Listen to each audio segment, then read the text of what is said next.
Hello everyone, जय हिंद, नमस्कार। आज है 7 अक्टूबर और आज की इस क्लास में हम डिस्कस करेंगे 7 अक्टूबर से बनने वाले करंट अफेयर के सभी इंपॉर्टेंट क्वेश्चंस। प्रीवियस क्लास में हमने देखा था कि आरबीआई ने द्विमासिक मौद्रिक नीति समीक्षा में रेपो रेट में कोई भी बदलाव नहीं किया है। रेपो रेट अभी भी 5.5% है। ई कचरा उत्पन्न करने के मामले में भारत दुनिया में तीसरे स्थान पर है, अमेरिका चाइना के बाद में। विश्व पशु संरक्षण दिवस 4 अक्टूबर को मनाया गया। अमेरिकी स्पेस एजेंसी ने रिसेंटली IMAP मिशन लॉन्च किया है। रिसेंटली भारत ने इलेक्ट्रिक व्हीकल्स के लिए ध्वनि वाहक चेतावनी प्रणाली को कंपलसरी करना या अनिवार्य करने की घोषणा कर दी है। भारत का पहला झुग्गी मुक्त शहर बना है चंडीगढ़। दुनिया का सबसे ऊंचा पुल बना है चाइना में। एशियाई टेबल टेनिस चैंपियनशिप 2025 का ब्रांड एम्बेसडर अचंता शरद कमल को बनाया गया है। और यूपीएससी के शताब्दी वर्ष पर इसके जो चेयरमैन है अजय कुमार, इन्होंने नया लोगो जारी किया है। इसमें बरगद के पत्तों की माला बनाई गई है। आईएनएस गुलजार में भारत का पहला अंडर वाटर म्यूजियम आरंभ हुआ है महाराष्ट्र में। और हाल ही में भारतीय वायु सेना ने पहली बार अमेरिका के साथ विशेष संयुक्त अभ्यास जिसका नाम है टाइगर क्लॉ यह आयोजित किया है। भारत को वर्ष 2026 से 28 के लिए यूनाइटेड नेशंस की संस्था जो है इकोसॉक, इसके सदस्य के रूप में चुना गया है। यहाँ पर इकोसॉक की फुल फॉर्म बनती है इकोनॉमिक एंड सोशल काउंसिल। यहाँ से मैं आप लोगों को ये भी बता दूं, 2 दिन पहले आप लोगों के लिए सितंबर महीने की ई बुक लॉन्च की गई थी। ये आप लोगों को मिलेगी कहाँ, इसके लिए अभी भी आप कंफ्यूज हो रहे हैं तो प्ले स्टोर में जाइए, कल्याणी मैम ऑफिशियल का ऐप डाउनलोड कर लीजिए। यहाँ से आप लोगों को ई बुक मिल जाएगी। हर महीने की ई बुक लॉन्च होती है जो कि अपडेट कर दी जाती है। इसमें आप लोगों को 1 से 30 सितंबर तक का complete data bilingual MCQ format में मिल जाएगा। साथ ही 1 लाइनर ई बुक भी आपको फ्री ऑफ कॉस्ट मिलेगी और दोनों में ही आपको 250 प्लस इंपॉर्टेंट करंट अफेयर के क्वेश्चंस देखने को मिलेंगे। तो चलिए शुरू करते हैं आज का हमारा पहला सवाल है, केंद्रीय मंत्रिमंडल ने किस वर्ष तक दलहन में आत्मनिर्भरता के लिए मिशन को मंजूरी दे दी है? तो इसके लिए जो टारगेट ईयर है ये हो जाएगा 2030-31 का। कृषि क्षेत्र में आत्मनिर्भरता बढ़ाने के लिए केंद्रीय मंत्रिमंडल ने रिसेंटली 1 अक्टूबर 2025 को मिशन आत्मनिर्भरता इन पल्सेस नामक 6 वर्षीय कार्यक्रम को मंजूरी दी। ये 6 वर्षीय कार्यक्रम 2025-26 से शुरू हो रहा है, 2030-31 तक चलेगा और इसका जो बजट है ये 11,440 करोड़ रुपए का है। मिशन का उद्देश्य घरेलू दालों का उत्पादन 350 लाख टन तक बढ़ाना, आयात पर डिपेंडेंसी को कम करना और लगभग 2 करोड़ किसानों की आय सुनिश्चित करना। मैं आपको बता दूं कि भारत जो है ये दुनिया का सबसे बड़ा दलहन उपभोक्ता और उत्पादक देश है। बावजूद इसके अन्य कंट्रीज पर भारत की डिपेंडेंसी 15 से 20% है दालों के लिए। लेकिन इस मिशन का उद्देश्य और लक्ष्य भारत को दलहन के मामले में आत्मनिर्भर बनाना है। कुल क्षेत्रफल को यानी कि दालों के लिए विशेष रूप से यदि हम देखें तो कुल क्षेत्रफल को 310 लाख हेक्टेयर तक बढ़ाना, पैदावार को 1130 किलोग्राम हेक्टेयर तक बढ़ाना, सिर्फ दालों के लिए मैं बात कर रही हूँ। उत्पादन को यानी कि दालों का जो उत्पादन है 350 लाख टन तक पहुंचाना और 2 करोड़ किसानों को लाभान्वित करना है। ऐसे क्वेश्चन स्टेटमेंट बेस पूछे जाते हैं ना, इसलिए 1 लाइनर में यहां से मैंने चीजों को ऐड कर दिया है। अगला सवाल है, निम्न में से किसे 2025 में दुनिया का सबसे अधिक आबादी वाले शहरों की लिस्ट में पहले स्थान पर रखा गया है? आंसर इसका हो जाएगा टोक्यो जो कि जापान की कैपिटल है। यूनाइटेड नेशंस के अनुमान के अनुसार फिलहाल जो ग्लोबल पॉपुलेशन है, वैश्विक जनसंख्या 8.2 अरब है, जो कि आने वाले 25 सालों में 2050 तक बढ़ करके 9.7 अरब हो जाएगी।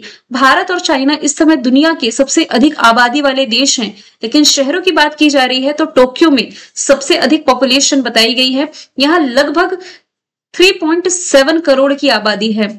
हालांकि जापान का ग्रोथ रेट बीते साल के मुकाबले घटा है, बावजूद इसके जो टोक्यो है दुनिया का सबसे अधिक आबादी वाला शहर बना हुआ है। भारत की राजधानी ये 3.4 करोड़ निवासियों के साथ दूसरे स्थान पर है और चाइना का जो शहर है संघाई ये 3 करोड़ से अधिक की आबादी के साथ तीसरे स्थान पर रहा है। तो टॉप 3 में जापान की कैपिटल टोक्यो, भारत की राजधानी दिल्ली और चाइना का शहर संघाई इसमें हो जाएगा तीसरे स्थान पर। लास्ट ईयर का जो ग्लोबल ट्रैफिक इंडेक्स रिलीज किया गया था, दुनिया के सबसे भीड़ भाड़ वाले शहर में लंदन टॉप पर रहा था। भारत की तरफ से बेंगलुरु टॉप पर था। ओवरऑल बैंगलोर की रैंकिंग इसमें 6वीं रही थी।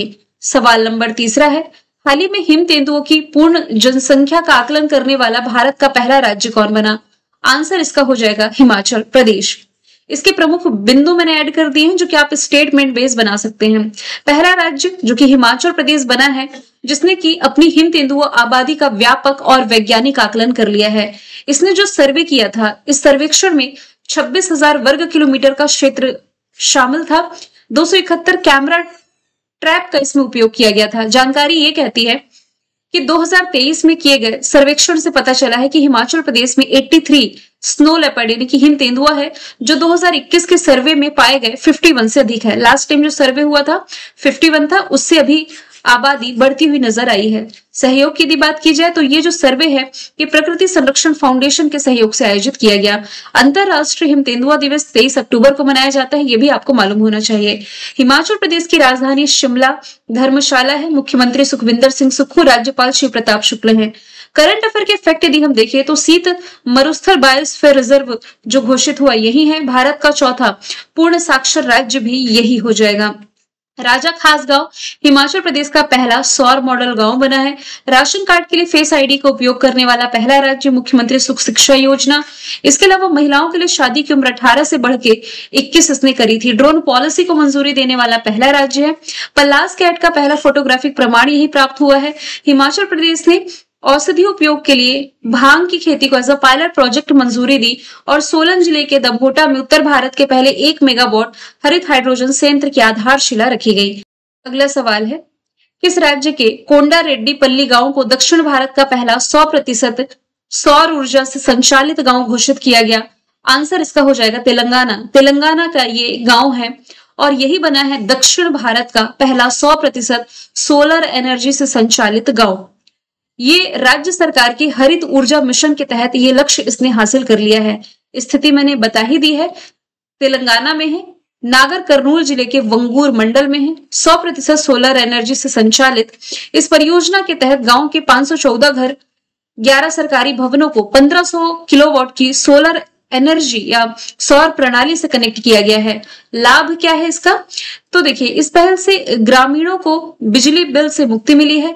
बच्चों की पढ़ाई और कृषि के लिए 24/7 बिजली प्रोवाइड कराई गई है और कार्बन उत्सर्जन कम होने से पर्यावरण को भी लाभ हुआ है। इसका महत्व ये भी है कि ये ग्रामीण विकास और रिन्यूएबल एनर्जी के क्षेत्र में एक महत्वपूर्ण उपलब्धि है।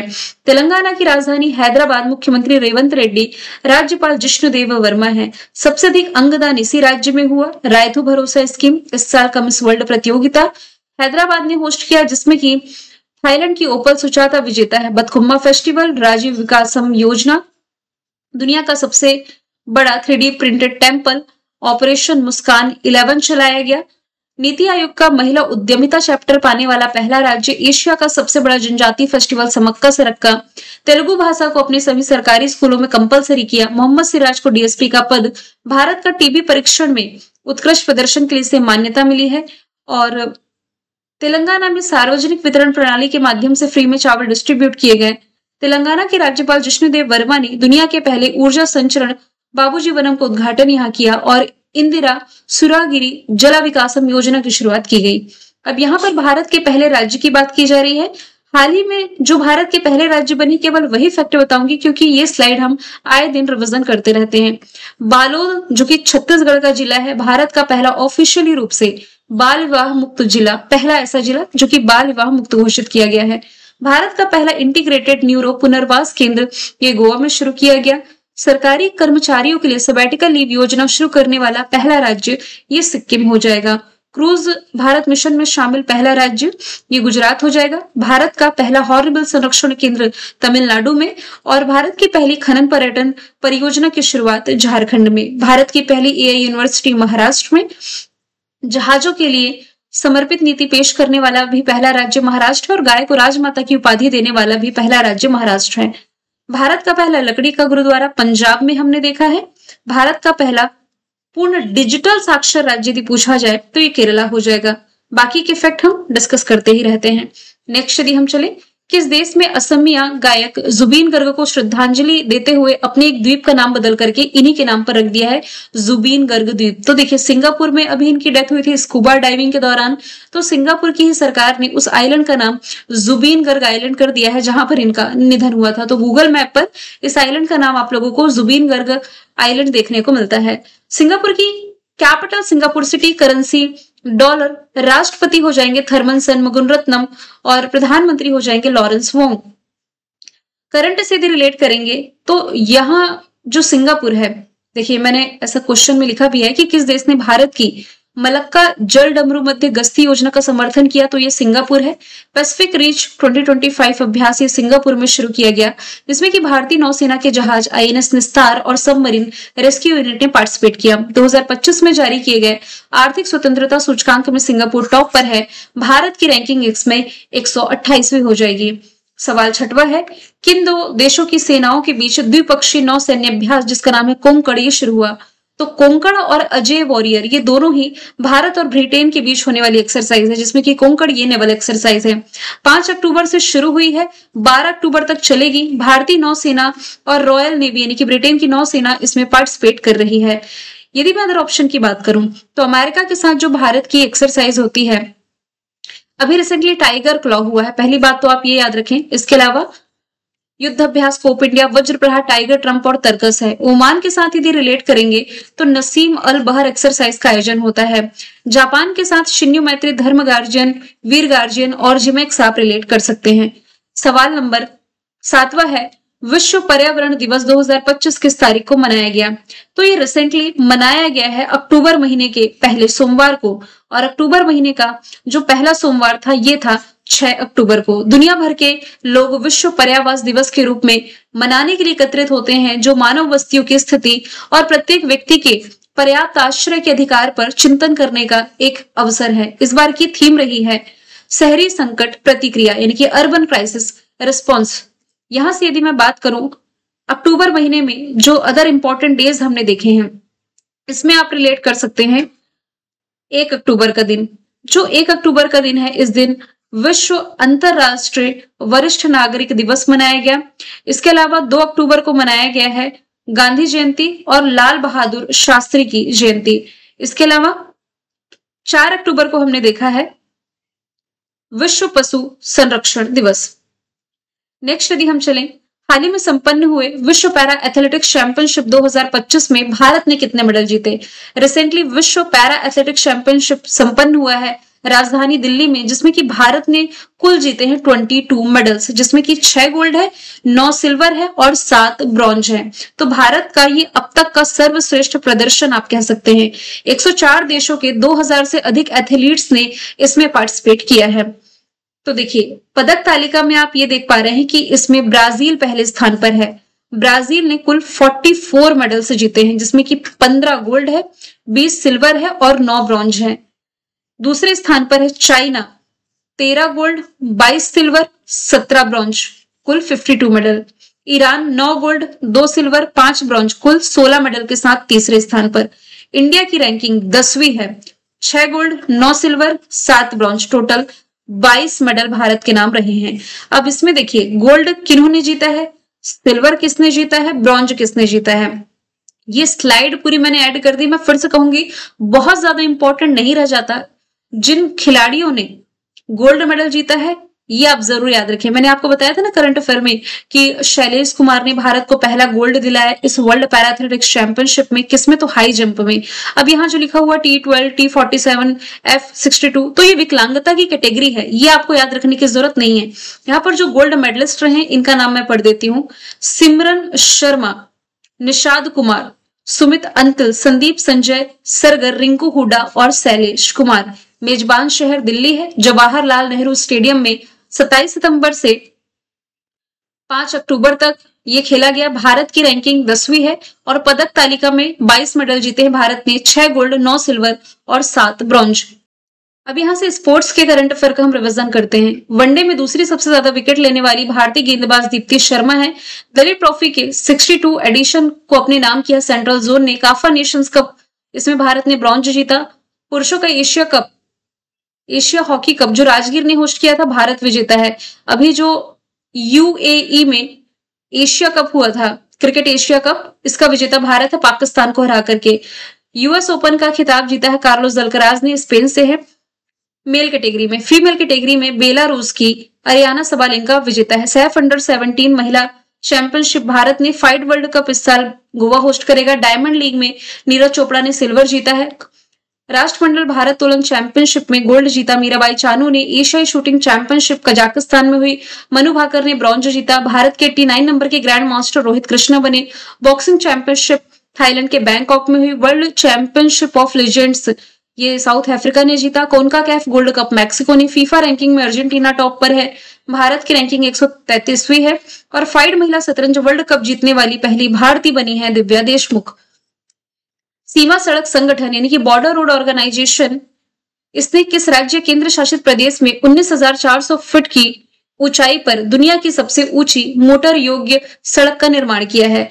तो आंसर इसका हो जाएगा लद्दाख। हालांकि लद्दाख में ही इसने पहले भी दुनिया की सबसे ऊंची मोटरेबल सड़क का निर्माण किया था, लेकिन जो पिछला रिकॉर्ड था ना, ये 19,024 फीट का था। अपना ही रिकॉर्ड इसने तोड़ा है।